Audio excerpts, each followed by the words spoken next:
நேற்று வந்த நடிகர் முதலமைச்சர் ஆகலான்னு பேசுகிறாங்க. அதே போல் உதயநிதி ஸ்டாலின் கட்சியில் இப்போ தான் இணைஞ்சார், அவருக்கு அமைச்சரை கொடுத்தீங்க, இப்போ துணை முதலமைச்சர் ஆக்க போகிறேன்னு சொல்கிறீங்க. ஆனால் எங்கள் தலைவர் திருமாவளவன் அவர்கள் 40 வருஷமாக அரசியலில் இருக்கார், மக்களுக்காக போராடுறாரு. ஏன் அவர் துணை முதலமைச்சர் ஆகக்கூடாதா, ஏன் அவர் அமைச்சர் ஆகக்கூடாதா என்ற ஒரு கேள்வியை முன் வச்சுட்டாரு. அப்புறம் தமிழ்நாட்டிலே பெரிய கட்சி திமுக தான். நீங்கள் திமுக தமிழ்நாட்டில் பெரிய கட்சினாலாம் சொல்லாதீங்க. அப்படி திமுகவை பெரிய கட்சின்னு சொன்னீங்கன்னா தேர்தலில் திமுகவை தனித்து போட்டியிட சொல்லுங்க அப்படின்னு சொல்லிட்டாருங்க. இப்படி சொன்னா திமுக கட்சிக்காரங்க கதறாம இருப்பாங்களா, புலம்பாம இருப்பாங்களா? அதனாலதான் கதறிட்டு இருக்காங்க. வட மாவட்டத்துல விடுதலை சிறுத்தை கட்சி இல்லாமல் திமுகவால வெல்ல முடியாதுன்னு ஆதவர்ஜுனா பேசிட்டாருங்க. விடுதலை சிறுத்தை கட்சியை வைத்துக்கொண்டு, கூட்டணி கட்சிகளை எல்லாம் வைத்துக்கொண்டு திமுக ஆட்சி அதிகாரத்துக்கு போகுது, தன்னை மேலும் மேலும் வளர்த்துக் கொள்கிறது. ஆனா கூட்டணி கட்சியினருக்கு தர வேண்டிய சம பங்கிட தரது கிடையாது. தமிழுறவுகள் அனைவருக்கும் வணக்கம். அதாவதுங்க, தந்தி தொலைக்காட்சியில் நேற்று விடுதலை சிறுத்தை கட்சியின் துணை பொதுச் செயலாளர் ஆதவர்ஜுனா ஒரு நேர்காணல் கொடுத்துருக்காருங்க. அந்த நேர்காணலில் ஆதவர்ஜுனா அவர்கள் திமுக கட்சியை போட்டு பொழந்திருக்காருன்னு நம்ம சொல்லலாம். குறிப்பாக ஆதவர்ஜுனா அவர்களுடைய நேர்காணலை பார்த்த பிறகு இந்த திமுக கட்சியை சார்ந்தவர்கள் எல்லாம் ஆதவர்ஜுனா திமுக விடுதலை சிறுத்தை கட்சி கூட்டணியை அவர் விரும்பலைங்க, அவருக்கு திமுக மேலே அவருக்கு காழ்ப்புணர்ச்சி இருக்குங்க, திமுக மேலே அவருக்கு வெறுப்பு இருக்குது, அதனால தான் ஆதவர்ஜுனா இப்படியெல்லாம் பேசிகிட்டு இருக்காருங்க. நீங்கள் பார்க்குறீங்களா, திருமாவளவன் அவர்கள் எந்த இடத்துலையும் திமுகவை சாடி பேச மாட்டார். ஆனால் ஆதவர்ஜுனா திமுகவை சாடி பேசுகிறாருங்க. திருமாவளவன் திமுக கூட்டணியை விரும்புகிறாரு, ஆனால் அவன் ஆதவர்ஜுனா திமுகவின் கூட்டணியை விரும்பலைங்க. அதனால தாங்க ஆதவர்ஜுனா தந்தி தொலைக்காட்சி நேர்காணல்ல இப்படியெல்லாம் திமுகவை விமர்சித்து பேசியிருக்காருங்க என்று இந்த திமுக கட்சியை சார்ந்தவர்கள் எல்லாம் ஆதவர்ஜுனாவை சாடி பேசுகிறாங்க. குறிப்பாக நாம் தமிழர் கட்சி உறவுகள் தேர்தல் நேரத்தில் திமுகவுக்கெல்லாம் ஓட்டு போடாதீங்க, திமுக மக்களுக்கான அரசியலை முன்னெடுக்காது, திமுக மக்கள் விரோத போக்கை தான் கையில் எடுக்கும்.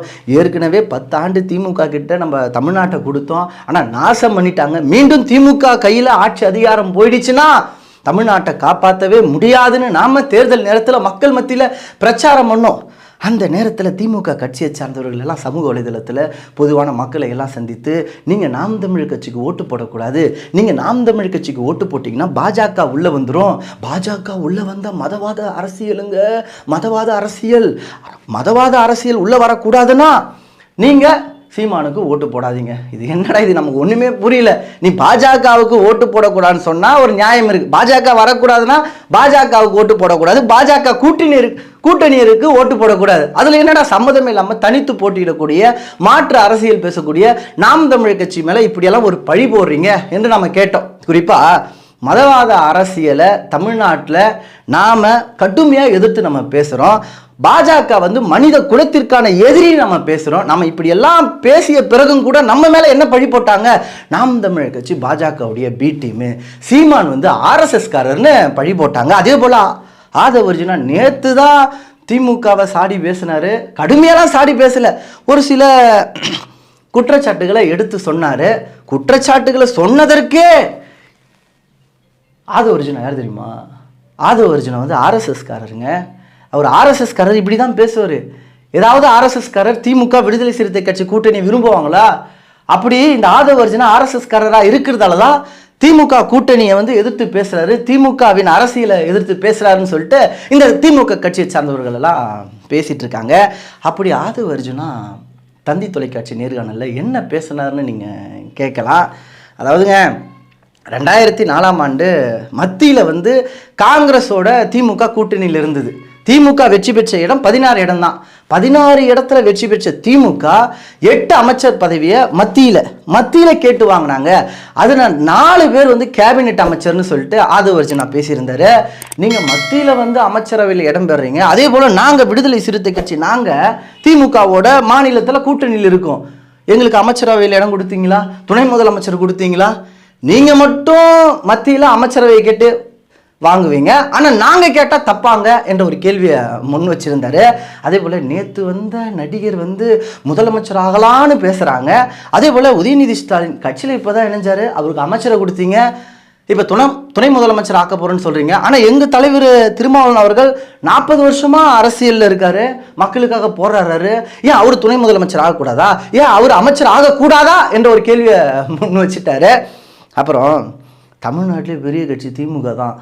பத்திரிகையாளர் சொல்கிறாங்க, தமிழ்நாட்டிலே பெரிய கட்சி திமுக தான், திமுக கொடுக்குறத வாங்கிக்க வேண்டியது தானே, என்னங்க நீங்கள் இப்படியெல்லாம் பேசுகிறீங்கன்னு ஆதவர்ஜனா கிட்ட கேட்கும்போது, நீங்கள் இப்படியெல்லாம் சொல்லக்கூடாது, தமிழ்நாட்டில் பெரிய கட்சினாலும் திமுக சொல்லக்கூடாது, அப்படி திமுக தமிழ்நாட்டில் பெரிய கட்சியாக இருந்தால் தனித்து போட்டியிட சொல்லுங்கள், தனித்து போட்டியிட சொல்லுங்கள். நம்ம கேட்குறோம், திமுகவில் தனித்து போட்டியிட முடியுமா? தனித்து போட்டியிட்டால் திமுகவில் வெல்ல முடியாதாச்சு. தன்னை எப்படி தெரியுமா இந்த திமுக பெரிய கட்சியாக காட்டுது? விடுதலை சிறுத்தை கட்சி வாங்க, காங்கிரஸ் கட்சி வாங்க, கம்யூனிஸ்ட் கட்சி வாங்க, முஸ்லீம் கட்சி நீங்கள் எல்லாம் வாங்க, இவங்களெல்லாம் அழைத்து கொண்டு தேர்தல் அரசியலை சந்தித்து வெற்றி பெற்ற பிறகு நாங்கள் தான் பெரிய கட்சி, நாங்கள் தான் விடுதலை சிறுத்தை கட்சிக்கு 2 எம்எல்ஏவை கொடுத்தோம், 2 எம்பியை கொடுத்தோம் அப்படின்னு பேசுறது, நாங்கள் தான் கம்யூனிஸ்டுக்கு 2 எம்எல்ஏவை கொடுத்தோம் அப்படின்னு பேசுறது. ஆனால் என்ன உண்மைனா, விடுதலை சிறுத்தை கட்சியெல்லாம் திமுக கூட்டணியில் இருக்கிறதால தான் இந்த திமுக வெற்றி பெற்றது, அதுதான் உண்மை. அதை தான் ஆதவர்ஜனா, நீங்கள் திமுக தமிழ்நாட்டில் பெரிய கட்சினாலாம் சொல்லாதீங்க, அப்படி திமுகவை பெரிய கட்சின்னு சொன்னீங்கன்னா தேர்தலில் திமுகவை தனித்து போட்டியிட சொல்லுங்க அப்படின்னு சொல்லிட்டாருங்க. இப்படி சொன்னா திமுக கட்சிக்காரங்க கதறாம இருப்பாங்களா, புலம்பாம இருப்பாங்களா? அதனால தான் கதறிட்டு இருக்காங்க. வட மாவட்டத்தில் விடுதலை சிறுத்தை கட்சி இல்லாமல் திமுகவில் வெல்ல முடியாதுன்னு ஆதவர்ஜனா பேசிட்டாருங்க. பேசிட்டாருங்க. என்னது, வட மாவட்டத்தில் விடுதலை சிறுத்தை கட்சி இல்லாமல் திமுகவில் வெல்ல முடியாதுன்னு எப்படிங்க பேசுவாரு ஆதவர்ஜனா? நாங்கள் வென்று காட்டுவோங்க, நீங்க திமுகவின் வரலாறு உங்களுக்கு தெரியாம நீங்க பேசுறீங்க அப்படின்னு திமுக காரங்க ஆத்திரப்பட்டு கோவப்பட்டெல்லாம் தற்போது பேசிட்டு இருக்காங்க.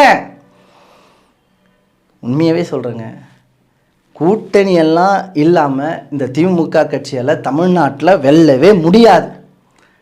ஆனா அவங்க பாருங்க, விடுதலை சிறுத்தை கட்சியின் ஆதரவோடு தான் இந்த திமுக ஆட்சி அதிகாரத்துக்கு போறாங்க, அதுதான் நிதர்சனமான ஒரு உண்மையும் கூட. ஆனா அப்படி போனாலும் கூட பாராளுமன்ற தேர்தலில் ஒரே ஒரு பொது தொகுதி கொடுங்க. ஏற்கனவே 2 சீட்டு கொடுத்தீங்க, 2019 2 சீட்டு கொடுத்தீங்க, அதில் ஒரு இடத்துல உதயசூரியன் சின்னத்தில் நிற்க சொன்னீங்க, நாங்கள் நின்றுட்டோம். இப்போ 2024 நாங்களும் கொஞ்சம் வளர்ந்துருக்கணும்ல, எங்களுக்கு ஒரே ஒரு சீட்டு கூடுதலாக கொடுங்க, ஒரு பொது தொகுதி கொடுங்க அப்படின்னு விடுதலை சிறுத்தை கட்சியை சார்ந்தவர்கள் கேட்டாங்க திமுகவிடம். ஆனால் திமுக கட்சியை சார்ந்தவர்கள் விடுதலை சிறுத்தை கட்சிக்கு ஒரு பொது தொகுதியை கூட ஒதுக்கலை. அப்பனா தெரியுதுல, இதனால விடுதலை சிறுத்தை கட்சியை வைத்துக்கொண்டு, கூட்டணி கட்சிகளை எல்லாம் வைத்துக்கொண்டு திமுக ஆட்சி அதிகாரத்துக்கு போகுது, தன்னை மேலும் மேலும் வளர்த்து கொள்கிறது. ஆனா கூட்டணி கட்சியினருக்கு தர வேண்டிய சம பங்கிட தரது கிடையாது. அதான் ஆதவர்ஜனா எங்களுக்கு ஆட்சி அதிகாரத்தில் பங்கு கொடுங்க, அமைச்சரவையில் இடம் கொடுங்கன்னு கேட்டிருக்காரு. பார்ப்போம், அவர் கேட்ட கேள்வி சரியானது, நியாயமானது. மறுபடியும் திமுக கூட்டணியில் அடுத்த முறை தேர்தலை விடுதலை சிறுத்தை கட்சி சந்தித்தா இப்படியெல்லாம் ஒரு நியாயமான கோரிக்கைகளை கேட்டு பெறுங்க. அதை விட்டுட்டு இல்லை இல்லை எங்களுக்கு பொது தொகுதி தரலனாலும் பரவாயில்ல, எங்களுக்கு ஒரு சீட்டை குறைச்சி கொடுத்தாலும் பரவாயில்ல, நாங்கள் திமுக கூட்டணியோடு தான் இருப்பேன்னு சொல்றது, அது தன்மானத்தை அடமானம் வைப்பதற்கு சமமானது. இதனை விடுதலை சிறுத்தை கட்சி செய்யக்கூடாது என்பதுதான் நம்முடைய கருத்தா இருக்கு. குறிப்பா ஆதவர்ஜனா பேசினதால இப்ப திமுக கட்சியை சார்ந்தவர்கள் எல்லாம் கடும் கோபத்தில் இருக்காங்க. ஆதவர்ஜனா விடுதலை சிறுத்தை கட்சியிலிருந்து நீக்கணும் என்ற கோரிக்கையெல்லாம் வச்சிட்டு இருக்காங்க. கால கொடுமைங்க. அதாவது திமுக எதிர்த்து யாரும் பேசக்கூடாது, திமுகவின் அரசியலை யாரும் எதிர்த்துடவே கூடாது, திமுக செய்யக்கூடிய தவறுகளை யாரும் சுட்டிவிடக்கூடாது, திமுக கூட்டணி கட்சியினரை தொடர்ச்சியாக ஏமாற்றி வருவதை கூட யாரும் எதிர்த்து பேசிடவே கூடாது. அப்படி பேசிட்டா அவங்க பாஜக காரங்க, அவங்க RSS காரங்க. இந்த நிலைப்பாட்டை தான் இந்த திமுக கட்சியை சார்ந்தவர்கள் எடுத்துட்டு இருக்காங்க. குறிப்பா தந்தி தொலைக்காட்சி நேர்காணல்ல ஆதவர்ஜுனா அவர்கள் திமுகவை போட்டு பொளந்திருப்பதை நீங்க எப்படி பாக்குறீங்கன்றத உங்களுடைய கருத்துக்களை தெரியப்படுத்துங்க. மீண்டும் அடுத்த ஒரு நல்ல பதிவுகளில் உங்களை சந்திக்கிறேன். இதுவரை நமது இன விடுதலை வலையொலியை பின்தொடராத உறவுகள் பின்தொடருங்கள், விருப்பம் தெரிவிங்கள். இந்த பதிவை குறித்த உங்களுடைய கருத்துக்கள் வரவேற்கப்படுகிறது. நன்றி, வணக்கம், வாழ்க தமிழ்.